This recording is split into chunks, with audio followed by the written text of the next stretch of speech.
Welcome in, Airy Heart. So it's battle time. I am Lady Enemy. Spare me your cheap tricks. The unknown.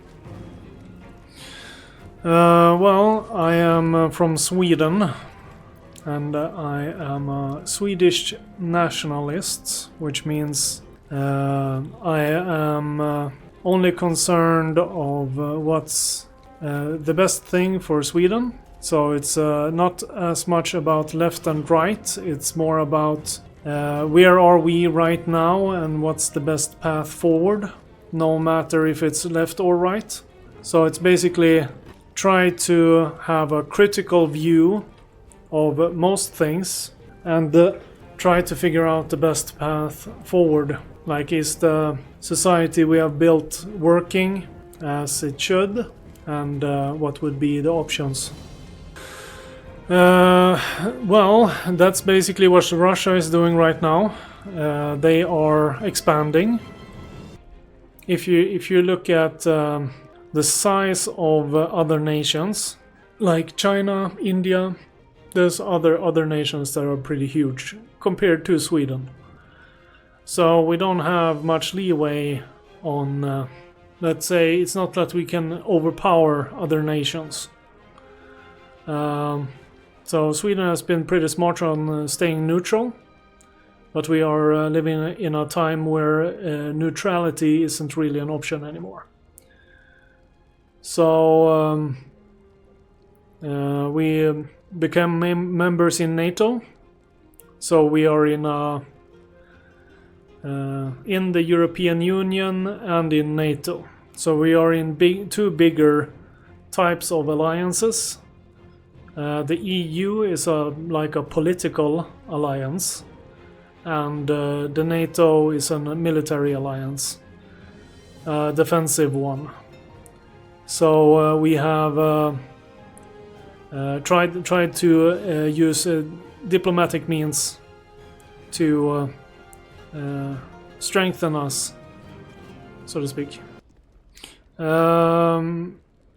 Well, the reason why we was Russia pushed us, because when they invaded Ukraine, I mean they have been pushing wars on other countries for a very long time.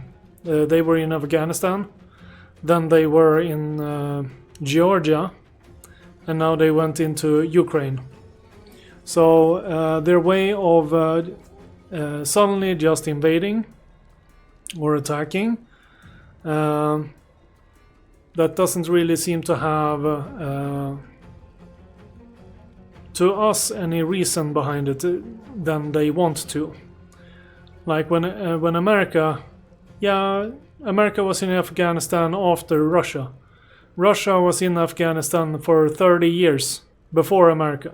I think the Taliban had Afghanistan for 4 or 8 years or something until America came. So, and before that it had been like a 30-year Russian invasion or something like this. So Russia was in Afghanistan first. Well, that depends on how you like to view things. I would like to see the reason for Russia going into Afghanistan compared to America's reasons. Let's say they have the same reasons, then they would be on the same level on why. Then no one's the good guy, I would say. But to my research, it was about a lot of natural resources being in the ground of Afghanistan. So Afghanistan could have saved themselves all the wars by having trade agreements. So if they would have been trading, it would have been more likely that there wouldn't have been any wars at all. But it all depends also when you have bigger nations, more developed also, you might not get the best deal. So it all depends on how you view it, and how you view the value of human life also. But this is international politics, and international politics is a little bit more like the Wild West. So because you need to bring yourself into international court, so it's on a very very vague level.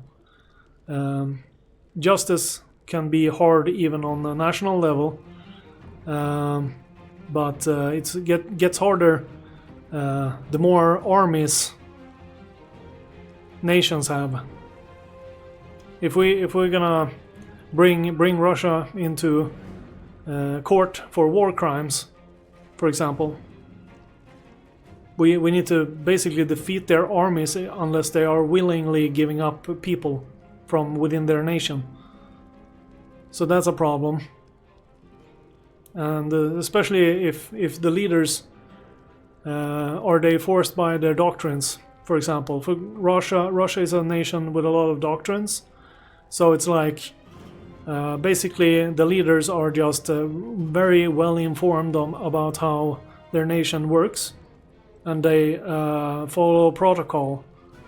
So if you're a person who just follow protocols when you're the leader, you're basically just doing the same thing that any other person would do in your shoes. If it weren't, the only option would be to rewrite or surrender. Because they have a lot of doctrines. Like if our nation gets attacked in this way, we're supposed to respond in this fashion. So it's to scare people off. But they're not a defensive nation anymore because of all their aggressive. They're on the offensive, is what I'm trying to say. So Russia isn't defensive. They have defensive means while they are on the offensive. So it's like, we can attack people, but you can't attack us, because then we will attack you too. It's a very thorny way to do things. America is offensive. They invade way more countries than Russia. Well, that's the invasion. The invasion reasons when it comes to America is a little bit weird. When they got attacked, the two towers, for example, that was like a very prompt reason to attack. The only weird thing about the two towers is that they used it as a reason to go into Iraq and to deal with Saddam Hussein. That's the only weird part there. And then you had a lot of action down in Libya with Gaddafi. But there was a lot of European unions involved there as well. And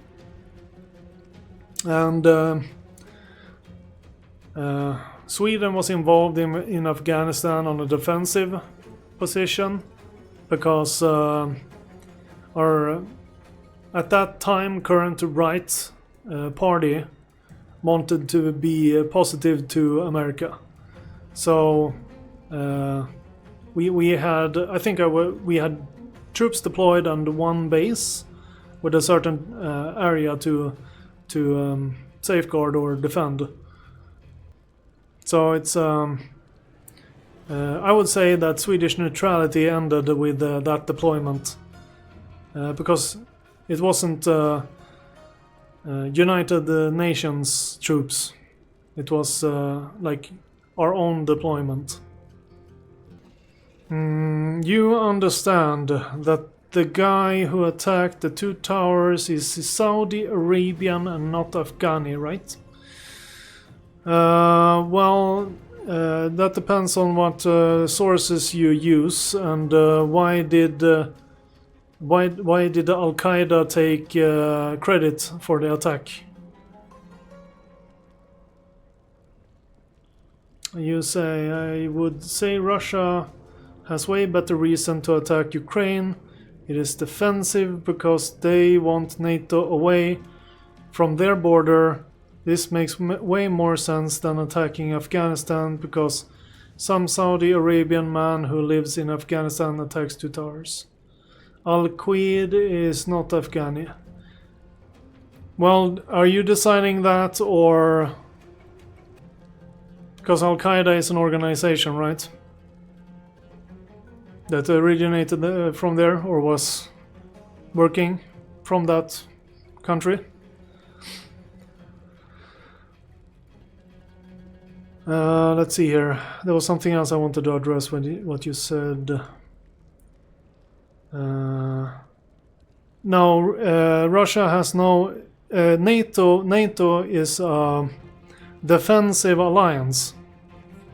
And Russia tried to decide what political moves Ukraine as a sovereign nation can take. They tried to... like if you have a country that has its own political system and its own society, you have your borders, you have your structures built up, everything, and then another nation tells you what political moves you're allowed to take, that means you're not your own nation. So that means Russia thought they owned Ukraine and what move they are allowed to take. Do you understand? Russia's move was that Ukraine somehow is forced to do their bidding when it comes to certain political moves. So I want to see what proofs you have for Russia being right to invade someone for making a political move. Because if you can't make your own political moves because of one other nation threatening to attack you, because it's a defensive alliance, NATO is not an offensive alliance. So NATO activates when someone else attacks them. So it's a defensive alliance. They defend. So he attacked them before they would get NATO support. Because if they were in NATO, they would activate. So he attacked before. It's like cheating with rules almost. He ruined their ability to join. He also threatened both Finland and Sweden that he would invade us as well.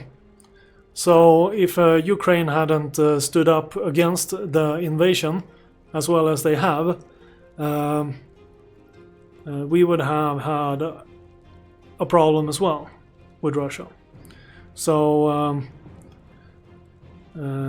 they are fighting a war that could have reached us, you know, and still can.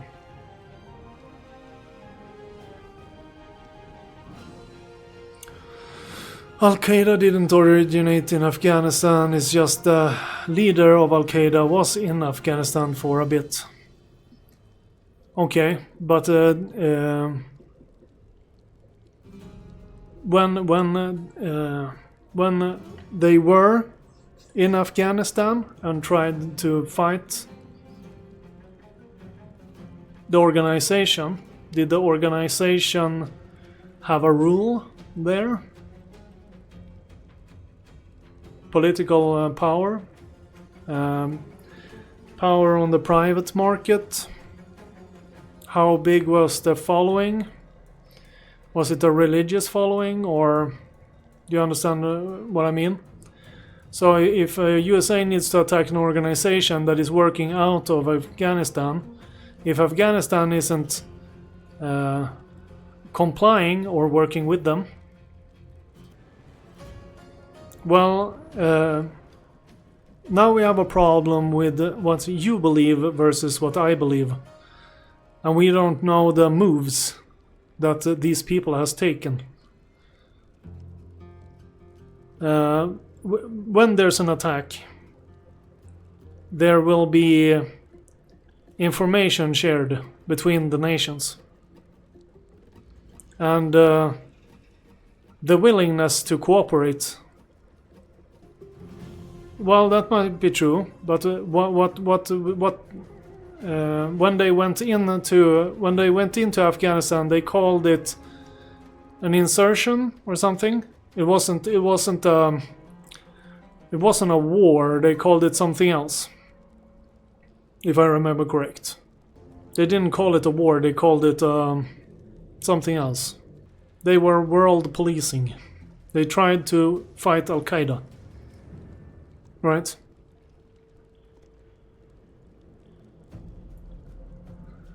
Well, that's also something that you say. They have whatever proof they had that it was Al Qaeda, and they went out and did videos that said that they made the attacks, right? The leader.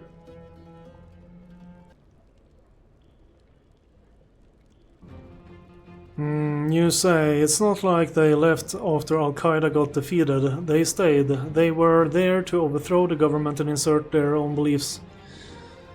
Russia doesn't see NATO as a defensive alliance. You say this because you trust NATO. If the same thing happened with China, if Mexico entered an alliance with China and allowed Chinese military bases to be built on the US border, the United States would invade Mexico. They wouldn't care about Mexico claimed that the bases were offensive or defensive. They simply wouldn't accept the foreign military bases on their borders. Well, it's that's a what do you say? You expect that, and you might force them to do that. So then it depends on the goals, the reason why. So it's the simplicity of it. Would China even do that? Because America is in Mexico right now trying to defeat the drug lords that Mexico themselves don't have control over. So if Mexico as a country is a very corrupt thing that barely works, like many other places in South America, just because of all the poverty and the drug money, and that the money comes from selling drugs in America, for example. So America doesn't like Mexico a lot because there's about 70,000 people dying every year because of drugs in the United States, and that's almost like wartime casualty rates numbers. If you have a yearly drop of 70k.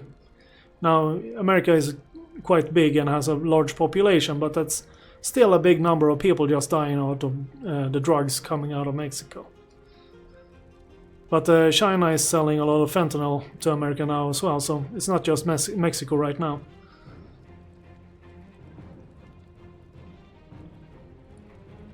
That's not the point. The point is, if it happened, America would invade Mexico.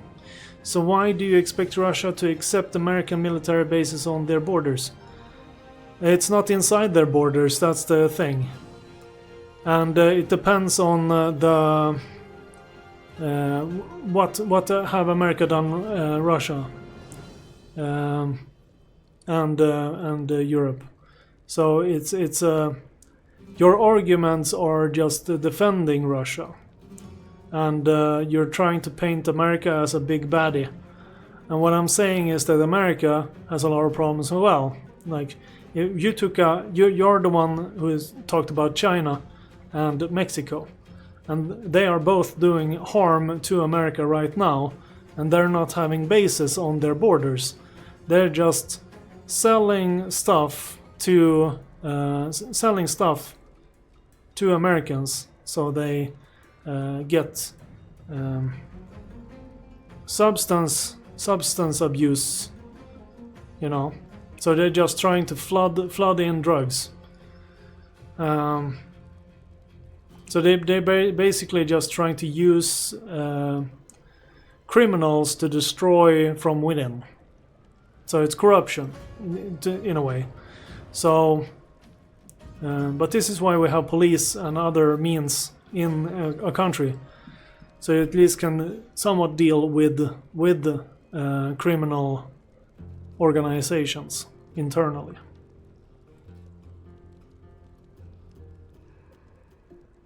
America and Russia has a long history of conflict. Yeah, they do.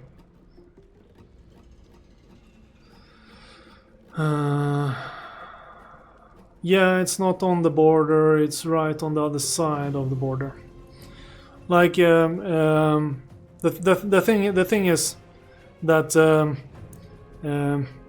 when you have propaganda, right? America uses sanctions to ruin countries. North Korea, Afghanistan, Iraq, and so on have been destroyed with trade. The idea that now Mexico is selling drugs is a reason to attack Mexico when America uses its economic power to destroy countries is a joke. Well, when you have a position of power, people tend to use their power. So the only problem here is that Russia and America both have power, and having a problem with using financial means. I wouldn't say that trade and financial means is bad, because when you're not complying with trade or economics, there's only war left, you know. So if let's say, for example, if you take away the whole nation view, and we make Russia into a person, so Russia is just one person, and then you have America that is one person. So now you have two people that has a beef with each other. So the thing is that they are trying to get friends. So that's the NATO thing. So NATO is just people trying to have friends. So the thought is like, don't attack us because there's more of us. It's not just one. And then you have the whole trade part here. So we're still in dialogue, still in trade, and there's an exchange in money and resources. As long as you have the trade and a balance to the give and take, you can have peace. The reason why you can have peace is because everybody is saying we have a need for something, and then you either comply with the terms of trade, and depending on how disappointed you make the other party, you will have more or less problems diplomatically. And you know how people can be when they're in a social situation. Because if Russia and America has a beef with each other, and they don't care what everybody else thinks, they will be open about their... it's between them, so they don't have to lie. But when other people are in social judgment, then people start lying, you know. They have to have a reason. Why did America punch Russia, or why did Russia punch America? Who started it? And then everybody else needs to, like America runs to France and says, dude, you totally punched me, I didn't do anything. And then Russia runs over to a country in Africa and like, dude, totally punched me first. And then there's, you know, they start talking. And they try to recruit people, make believe their story. And that's what's happening on a giant scale here. And the problem is, you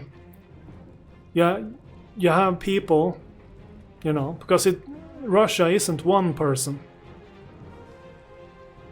And every country is dealing with the problem of lying. You have people lying and guessing. People who they get information from several points, and then they have to think, what information do they believe in? And what if you realize that one of your most reliable friends is the liar? Because you are dependent on them now because of resources maybe. And then you're like, oh, my ally over here is a bit of a liar, a piece of shit. But I'm forced to comply with buying that reality because I'm in need of the resources that person got. You're already committed. So that's the global problem as well. That Russia, America, and every other country will have people internally that will cause problems that the leaders of the country need to deal with, even though they didn't start the shit. So the shit was started by people being active in the world in different ways. Maybe they did something under the table, but Russia still gets the blame for it, and that can happen for America as well, or any other country. So you have like moves, people making moves, and then you have other leaders needing to deal with that and take a position. Sometimes these people get stapled because they're criminals. Like we don't condone this behavior, and then they say you're a criminal. Then they take you to prison, and then they give you to the country you hurt. You know, so we still have countries working together on a global scale. Also because they don't want to take the credit for it, because we have some independent person running around doing stuff that they are not supposed to do.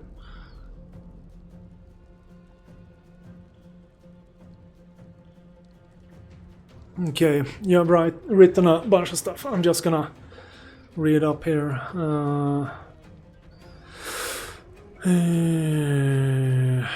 Can you tell me the difference between the Al-Qaeda flying a plane into a tower to pressure the American government to stop wars in the Middle East, and America nuking 2 cities in Japan so their emperor surrenders?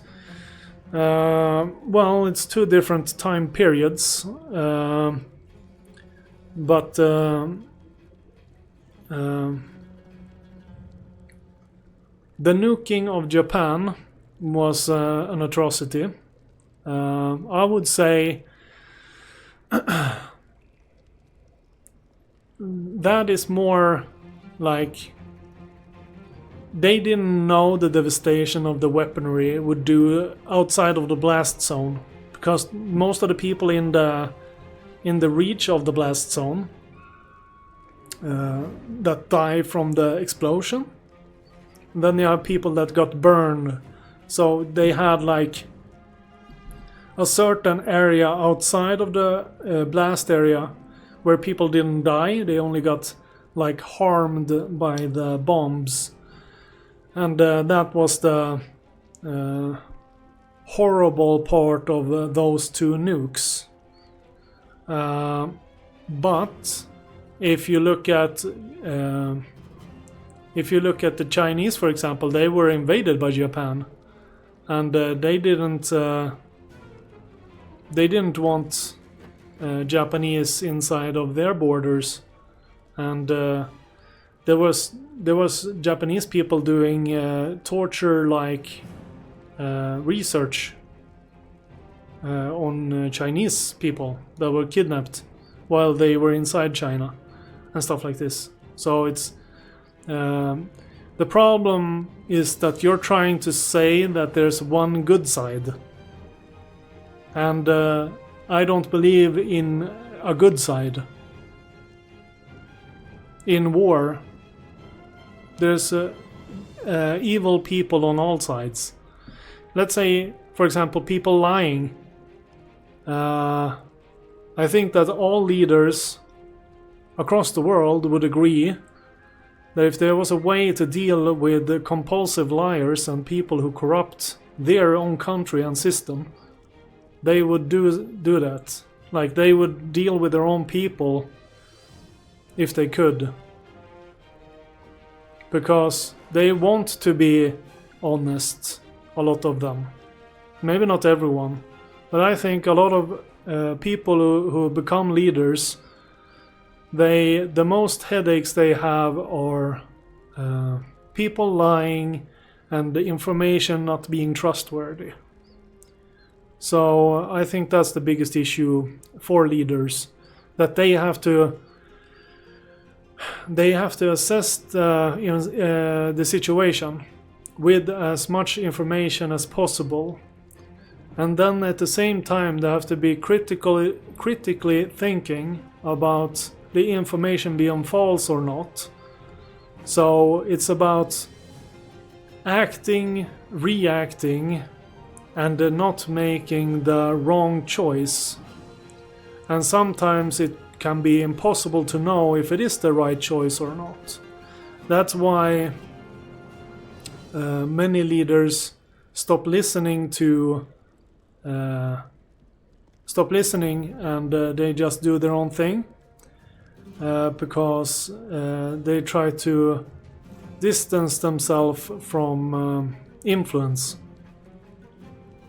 So, but they can in turn become a little bit of a tyrant. So but all types of leadership has their moments. It depends on the time period and what's needed right now. Like you can have people who are very, very good leaders in peacetime, and they would be very bad leaders in wartime, for example, because they can't deal with the situation that they are in. So leadership is not only about being able to lead. The question is, are you able to lead in the situation you're stuck in?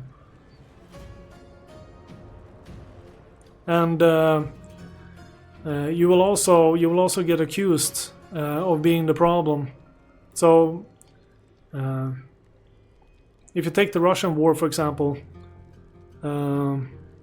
Russia with Ukraine was Putin forced into that war? Did he think he was forced into that war? Or is the political movement,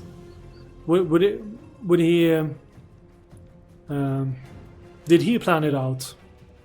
Could he have stepped down? If someone else stepped in, would they have started the war? You know, it's I don't know how Russia works, and I don't know what Putin thinks. And the same with America, you know. Yeah, but you're saying that. I looked at a video, and he tried to use the Nazi argument for the war starting. There were people with flags and torches somewhere in Ukraine, and that was proof that they are Nazis. Let's see what you read. Wrote, I mean. Even if you calculate the blast zone, it's still more people killed than in 9/11. Yeah, it is. Can you tell me why you are against Al-Qaeda because of 9/11, but you're not against America because of Hiroshima and Nagasaki? I didn't say I was. I'm not saying that America did a good thing when they bombed them. I said that there's no good guys in war.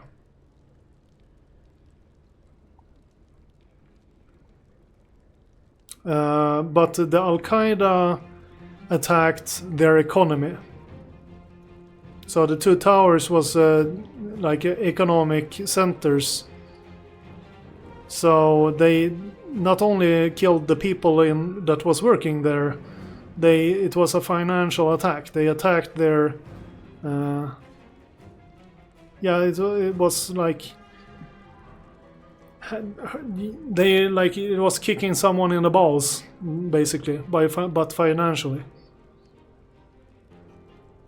It was a dirty move. And they used civilian aircrafts. Let's see here. Blah, blah, blah. Okay, who is worse, Al Qaeda or America? Obviously America, right? Because they committed nuclear terrorism on two cities. Well, it's not terrorism. Terrorism. Well, I have to research the word on terrorism, where it starts. But I'm not saying that the American move in the Second World War was good. But the war was not started with America. America, Japan attacked. Well, Japan was active in the war before America, and terrorism is when you kill civilians to use fear to get someone to do what you want. Let's see. Let's Google that. See if terrorism meaning, just to get the actual meaning of the word, because sometimes people try to make words mean what they want them to mean. Organized acts of violence that awake fear. It's basically a method to force people to their will.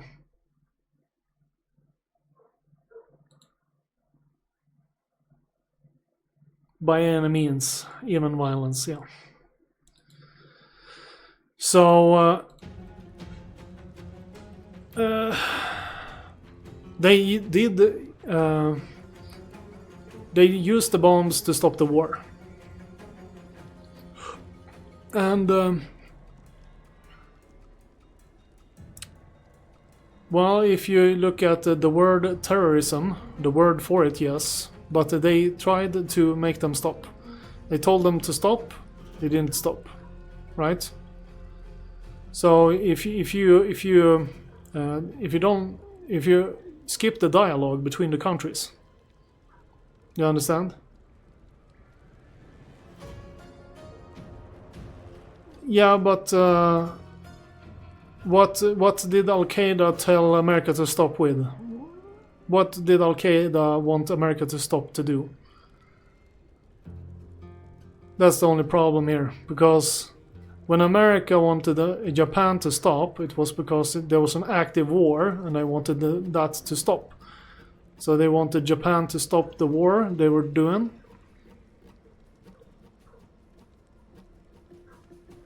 With the wars in the Middle East, to stop attacking the Middle East for oil. But they weren't actively attacking anyone at that time. There were no wars that I remember at that time. The Two Towers, which war was it? Yes, they were, you say. What war was fought in the Middle East at that time with the active American deployment? But those Lebanon, Iran, Iraq, Gulf. Also proxy war, like they are funding Israel. So the only problem is here is the information differences. You are saying they were in war in Lebanon, Iran, Iraq, and Gulf. That was before, and then there was peacetime, and then Two Towers happened, and then the war started again. So if you have peacetime and then someone attacks, the peace is broken. Do you understand? There's a new war that someone started. And they attacked America. So you might think culturally that revenge is something okay, but when the war has stopped,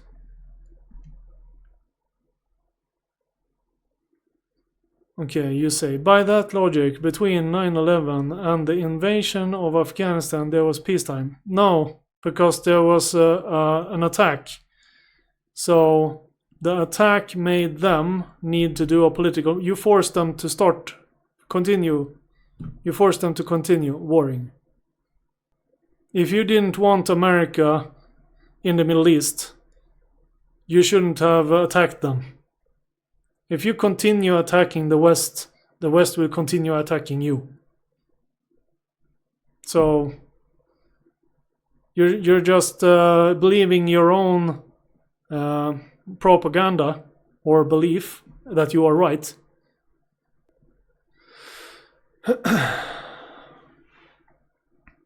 But they weren't actively in war with you. That's the difference. If you attack another country that is not actively in war with you, you're breaking the peace. Revenge is not you wanting revenge.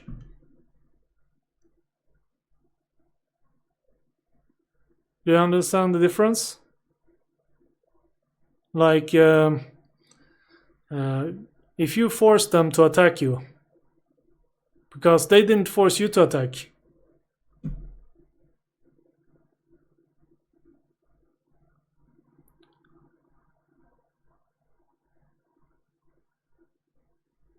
No, that's because they were trying to fight Al-Qaeda and not Afghanistan. They weren't in an invasion in Afghanistan. It looked like that, and there was a lot of people there, but they were trying to defeat a power element that wasn't the nation itself.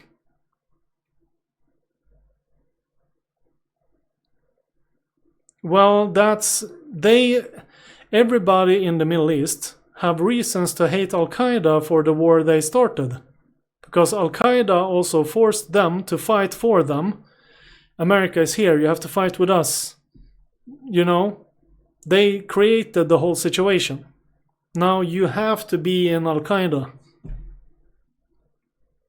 Or any other. You're forced into it. Do you understand? Everybody was forced to fight in Afghanistan because Al-Qaeda attacked. You understand? They made a move that a lot of people in Afghanistan didn't want them to make. And then you're blaming everything on America and the West. It's just your propaganda. You have it as well. You just believe in it.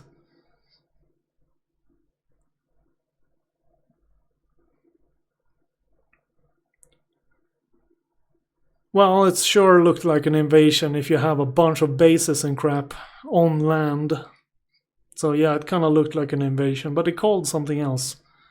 I don't remember the actual term they used, but they weren't in war with Afghanistan. They were at war with the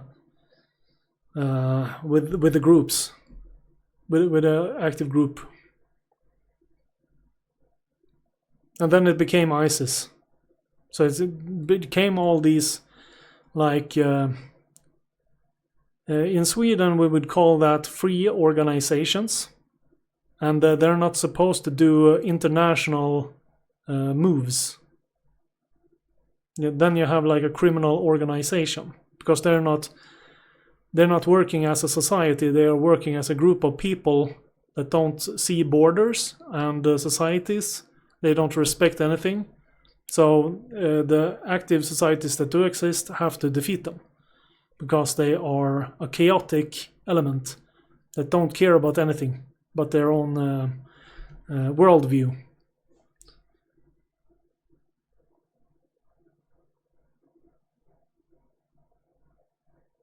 You say this is what happened. War in the Middle East, pause.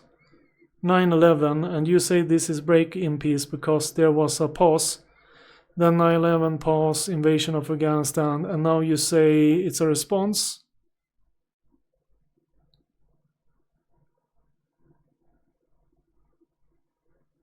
You're saying pause too many times. Middle East, pause.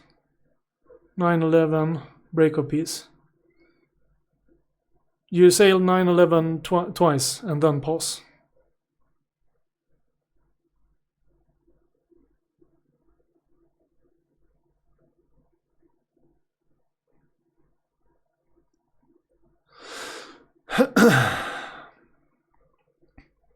There's plenty of nations also in the Middle East.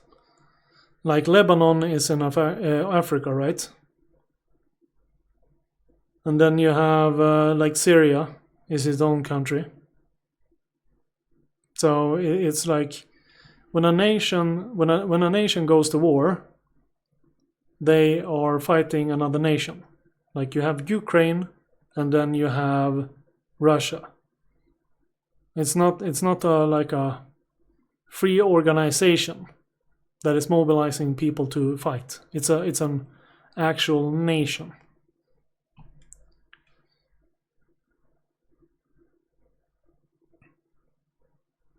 You say in both cases there is an invent, then a pause, and then a response. Why in one case do you say the response is justified, and the other case you say it's not because of the pause? Justified, in war, you don't really have justification. You have reasons. So you're the one saying justified. I did not do that. I'm saying if you wanted peace, the Al-Qaeda who attacked the two towers continued the war. So, for example, if America leaves you alone, America isn't bullying you anymore. America used to bully you. You were in high school, and America bullied you like fuck. He punched you in the gut. He slapped you on the face. He called you a bitch. And then you talked it out. And America says, okay, you know what? I'm gonna leave you alone. And then you wait 2 weeks.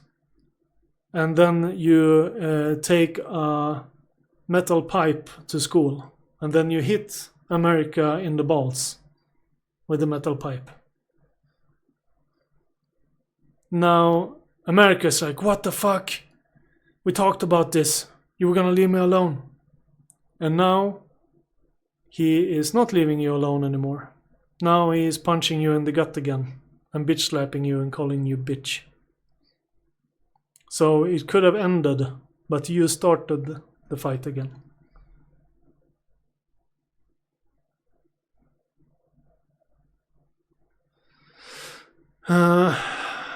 Alright, let's see what you say. Okay, please tell me why you say the invasion of Afghanistan is a response to 9/11, but not that 9/11 is a response to the war in the Middle East.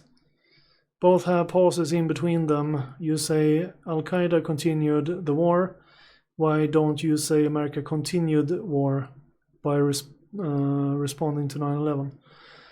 Well, that means that you lied about being in peace with us. So you only lied to get a pause so you could attack. So from your point of view, the war didn't stop because you lied about the peace agreement. So you only took a peace for a time so you could attack, which makes you a piece of shit.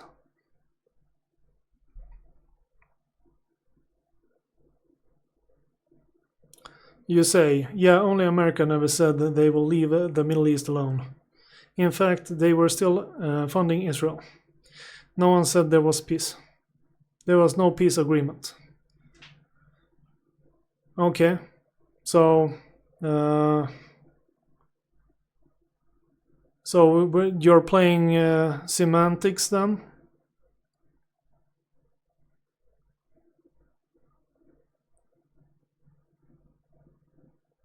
Is that the word for it? Semantics.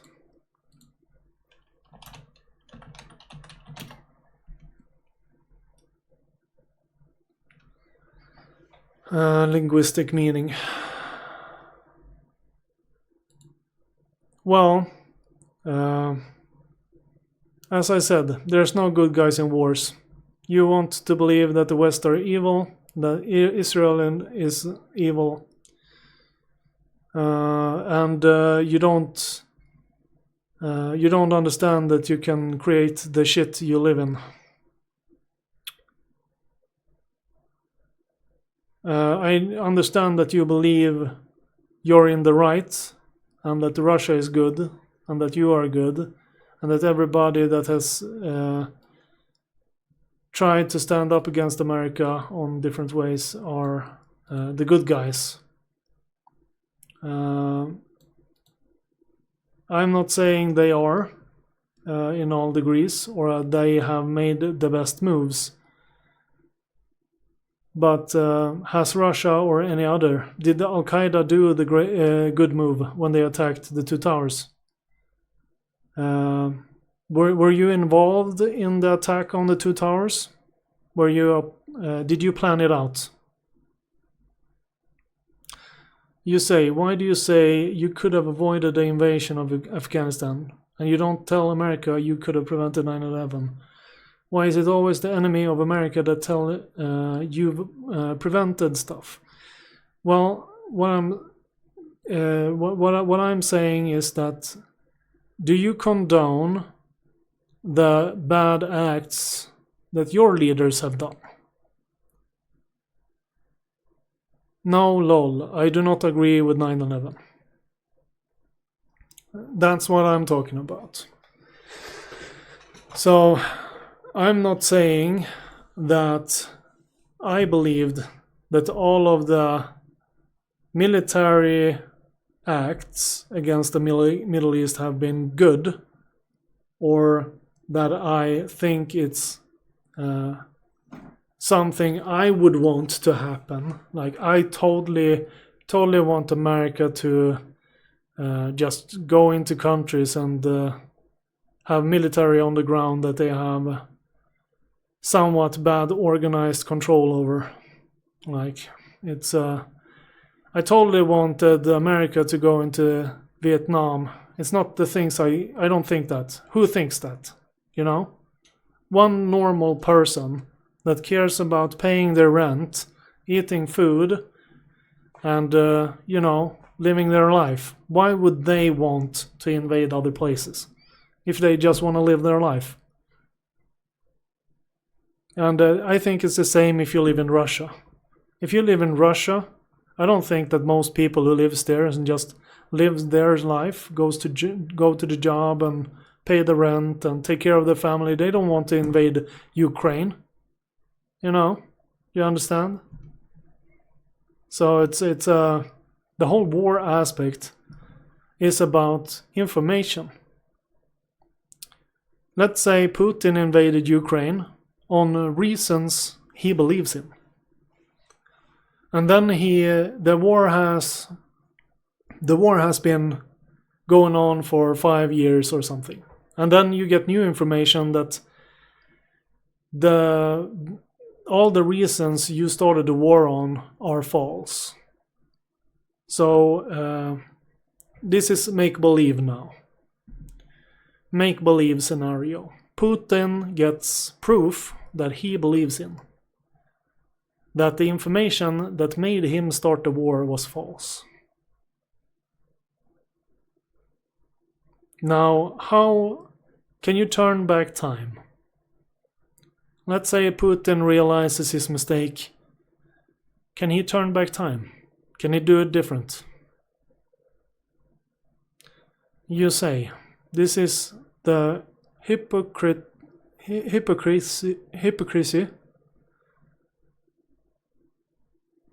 Though you say America, respond to Japan with 2 nukes to stop them, even though they there was a pause between what Japan did to America and what America did back.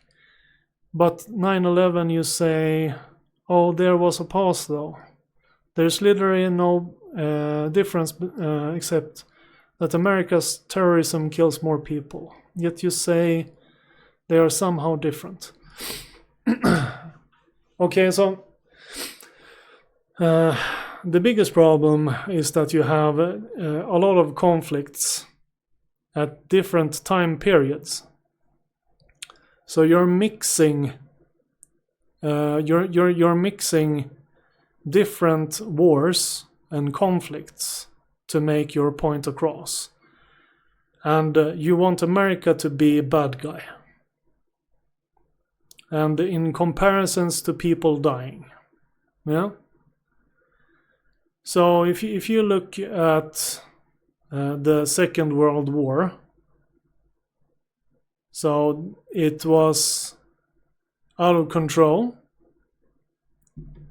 and to keep the peace and safety, they reasoned that they had to win. So I'm not saying I'm agreeing with the nukes they dropped on Japan. What I've seen of the results of those bombs, it's kind of horrible that they did so. But can you win a war being nice and cuddly?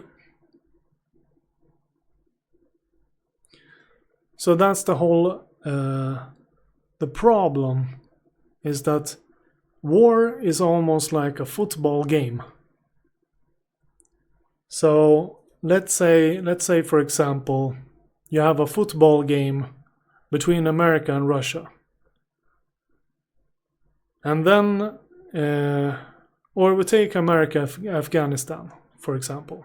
So there's a football game between America and Afghanistan. And the football game is over. And then you have a score. But America stops playing the football game. And then you shoot 2 balls into the score. And says, we made two new goals. We're winning now. And then America's like, what? The match was over. And they just jump back in and start pushing more balls into the goal. Like, if you're gonna shoot, I'm gonna shoot 2. Do you understand my concept of a war when it stops and when it starts?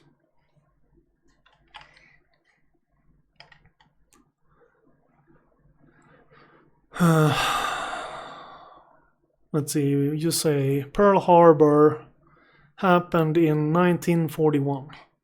And because of that, America nuked Japan in 1945.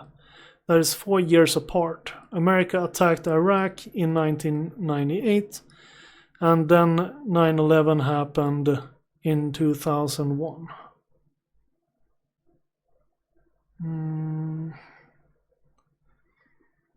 Yeah, but now you're still jumping around 3 different things here. So the Second World War was one war, as I understand it, by that time's reasoning of war. So these things can change a little bit depending on the time period as well. But it's the attack itself wasn't. There was no pause in the war. Pearl Harbor is the reason why America entered the war. So you can say that if Japan skipped Pearl Harbor, then they didn't have to nuke. But America tried to sanction against Japan or block oil if I remember correct. I've heard info.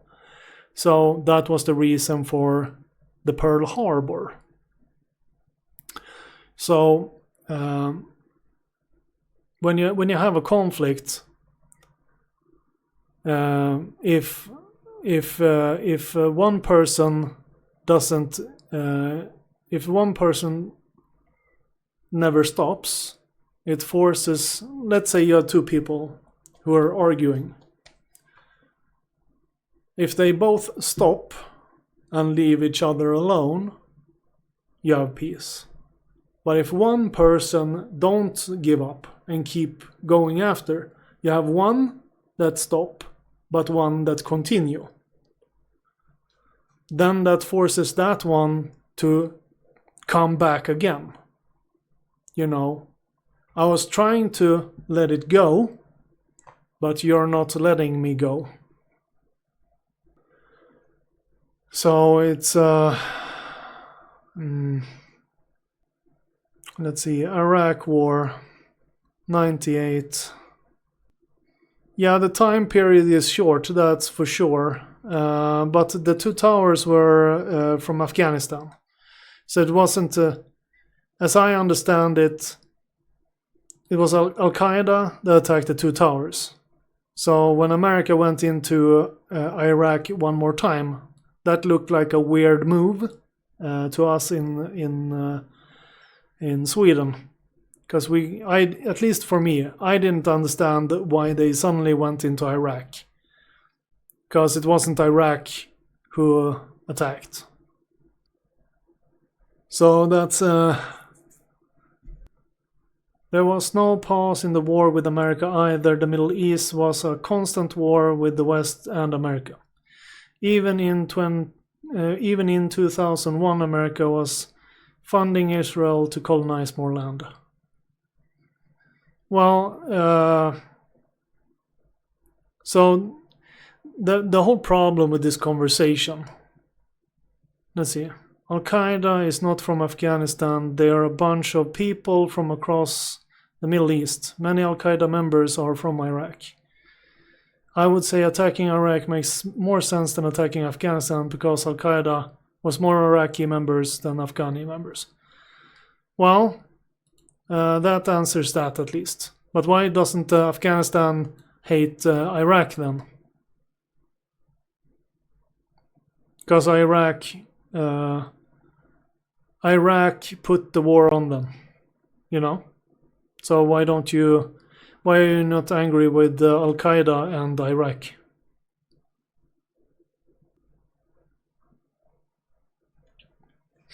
And why do you hate, why are you at war with the West? What does Europe have to do with America's military moves? Why would Afghanistan hate Iraq?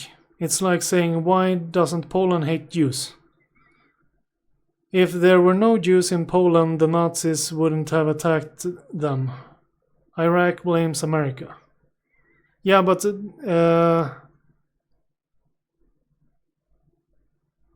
because Europe helps America and also employs their military in the Middle East. Well, this is a very problematic conversation. Like, what do you want us to do then? Like, I'm trying to talk to you about leadership, nations, but you're dug in a trench. You want to hate America, you want to hate Europe. There's no way to befriend you. So how are you not attack the Middle East, not fund Israel and live peace? That's all I want. Well, stop attacking us then.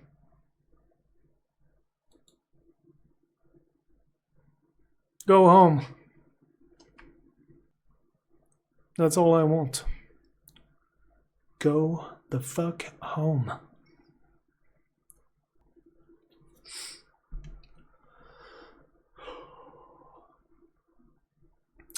You said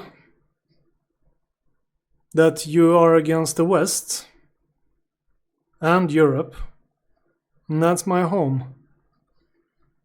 That's a threat.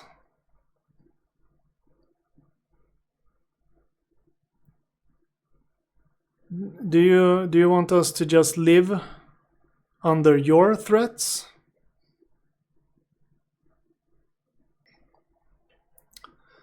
You say, I'm against Europe because Europe is still funding Israel. Whether they will invade again is not known. No one is threatening you. I am just saying I don't like these countries because they fund Israel.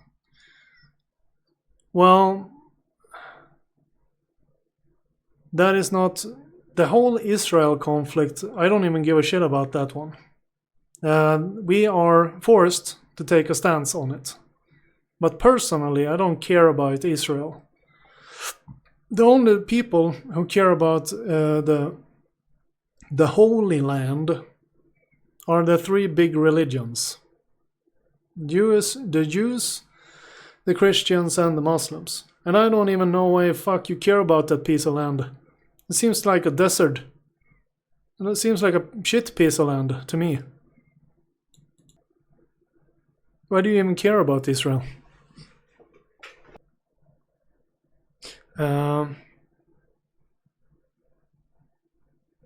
So it's I'm an atheist, you know.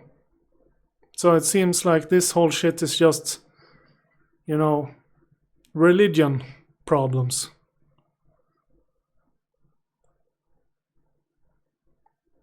You say it's not about religion. The people that live there get exterminated and expelled, and Israel wants greater Israel. They want to expand just like they did before, which is how they got all the land to begin with. They want Lebanon, Syria, half of Saudi Arabia, and Egypt. I didn't know the Jews had that much land. That must be way back, like several thousand years ago, if that's the case. Let's see what you say. They want Lebanon, Syria, half of Saudi Arabia, and Egypt. They never had any of the land. They are random white people from Poland. No one here sees them as Middle Eastern. It's like if Germany wanted to expand again, and then I say, why do you even care about that land? Do you care about some kind of land from pagan Germanic religion? Well, we kind of do. I was talking about the fertility of the land. Like have very little fertile soil and stuff, and no like good water places. That's what I've heard. I've only researched online, so it's... Palestine is the most fertile country in the Middle East. They are known for their fertile land. Okay. My research is online, and it said that you have problems with water in the region of Israel. Has problem with water, but apparently I'm wrong. Okay, let's see what you wrote. The problems with water are created because of Israel steals the water and bombs the infrastructure that stores it. Stores it? I think it says mean store. It's not a natural problem. Yeah, stores. The reason why Palestine is starving and has no drinking water is not because it's a desert without water.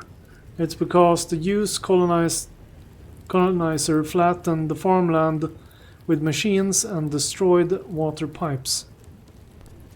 Well, it's so they are starving you out, basically. That is a very rude tactic. Attacking the infrastructure is usually seen as a foul play. in the rules of war, if I remember correct.